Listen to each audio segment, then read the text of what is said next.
بسم اللہ الرحمن الرحیم۔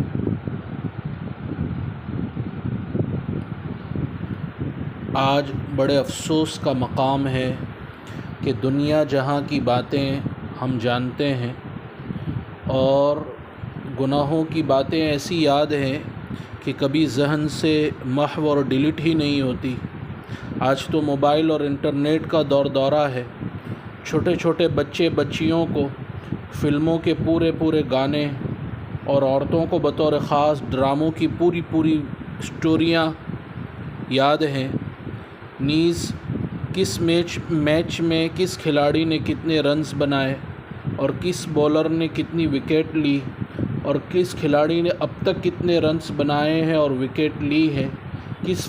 کسی فلمی گانے کے آگے پیچھے کے حصے کو کاٹ کر بیچ کا تھوڑا سا حصہ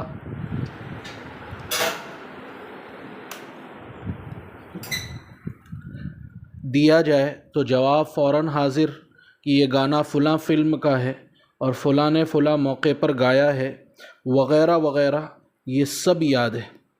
اسی طرح دنیا کے دوسرے معاملات میں ہماری دلچسپی مثالی ہے۔ یہاں وہاں ادھر ادھر کی معلومات کی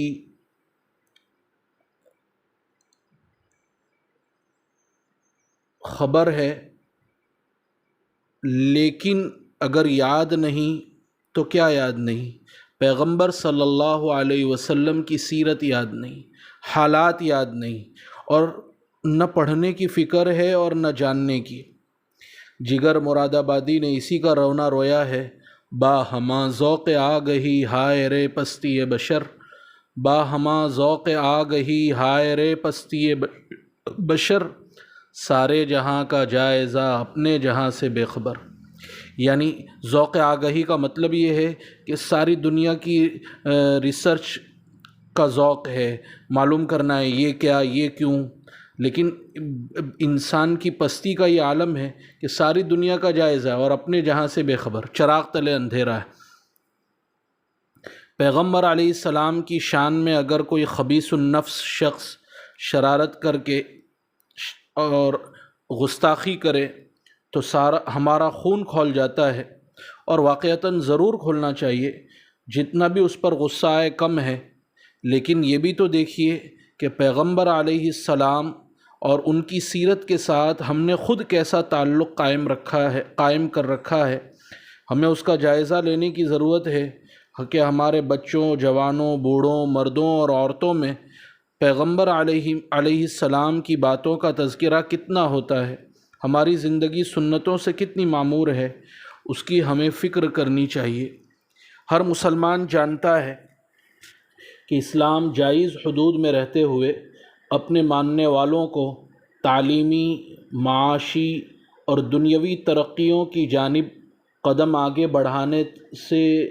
بڑھانے کی نہ صرف یہ کہ زبانی طور پر تلقین کرتا ہے، بلکہ پریکٹیکلی طور پر اس کی راستے بھی بتلاتا ہے، مگر یہ بھی کہتا ہے کہ تم اپنے خدا، نبی اور دین سے وابستہ رہو، اس لیے کہ درخت سے وابستہ رہنے پر ہی بہار کی امید کی جا سکتی ہے۔ لہذا والدین اور سرپرستوں، گارجین وغیرہ کو چاہیے کہ وہ اپنے بچوں کو ابتدائی اور بنیادی طور پر ان کی دل کی کھیتی میں 3 باتوں کا بیج بو دیں۔ نمبر 1، خدا کی معرفت کا بیج۔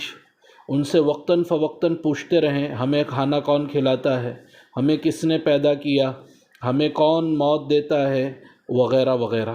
نمبر 2، نبی، اہل بیت اور صحابہ، ازواج وغیرہ کی محبت کا بیج بویا جائے۔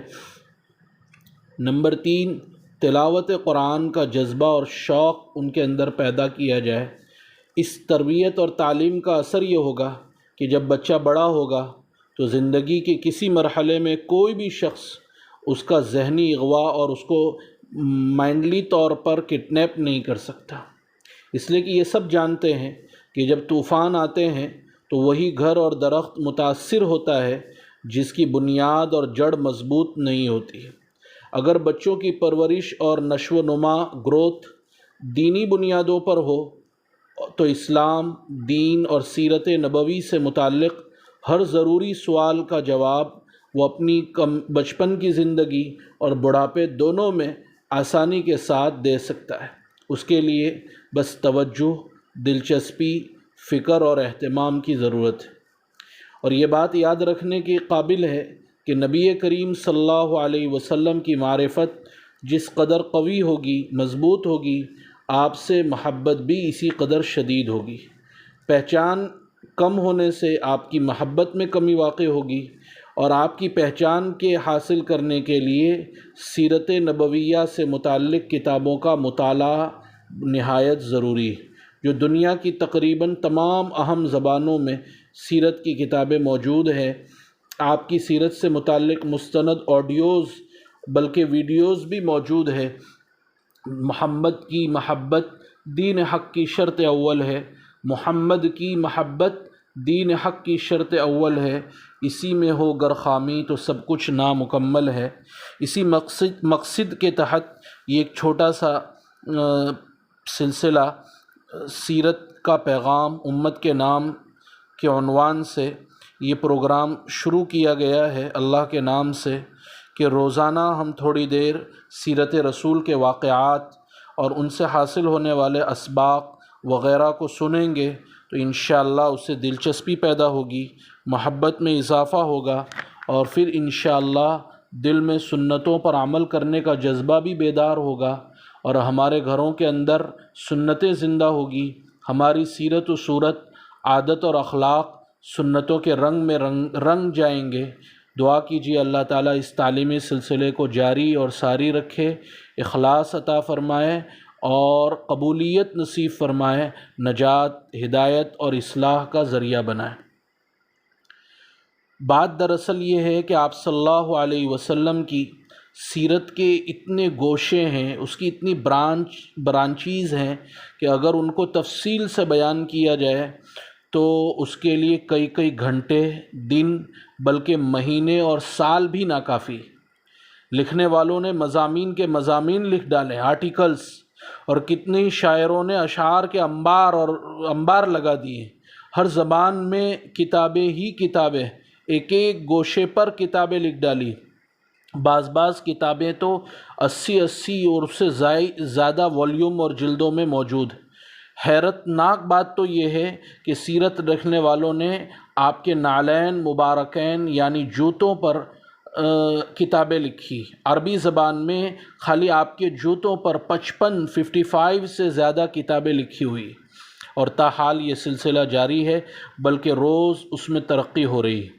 صحیح بات وہی ہے جو حضرت علی رضی اللہ تعالیٰ عنہ نے جس طرح قرآن کریم کے بارے میں ارشاد فرمایا تھا، لا تنقضی عجائبہ، اس کے عجائبات اور غرائب کبھی ختم نہیں ہوں گے، بالکل اسی طرح عملی قرآن یعنی سیرت رسول صلی اللہ علیہ وسلم کے عجائب اور غرائب بھی کھلتے ہی چلے جائیں گے۔ اور پھر سب اخیر میں یہ لکھنے کے باوجود سب یہ کہنے پر مجبور ہے، کاغذ تمام، کلک تمام، ہم تمام، ہم چنا در وصف اول تو ماندیم۔ کاغذ ختم ہو گئے، قلم ختم ہو گئے، ابھی ہم پہلا ہی وصف اور آپ کے پہلی ہی وصف کا حق ادا ہم سے نہیں ہو سکا، احاطہ نہیں ہو سکا۔ ہم نے سب چیزوں کو جمع کرنے کی کوشش کی لیکن جمع نہیں ہو پائی۔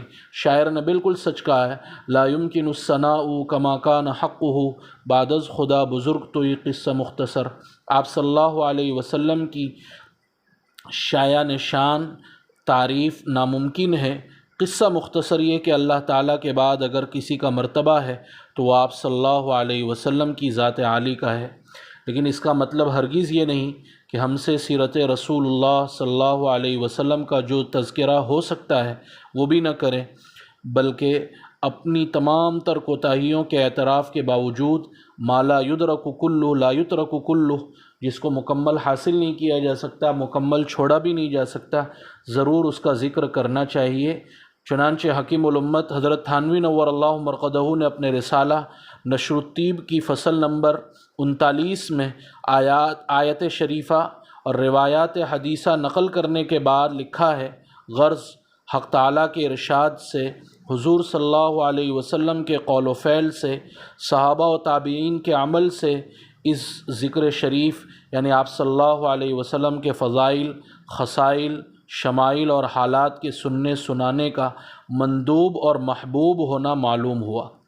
حضرت مولانا خلیل احمد صاحب سہارنپوری اپنے رسالہ المہند میں فرماتے ہیں، وہ جملہ حالات جن کو رسول اللہ صلی اللہ علیہ وسلم سے ذرا سا بھی تعلق ہو، ان کا ذکر ہمارے نزدیک انتہائی پسندیدہ اور اعلیٰ درجے کا مستحب ہے، خواہ ولادت شریفہ کا ذکر ہو یا پیشاب پاخانے کا یا نشست و برخاست، اٹھنے بیٹھنے اور بیداری اور نیند کا تذکرہ ہو۔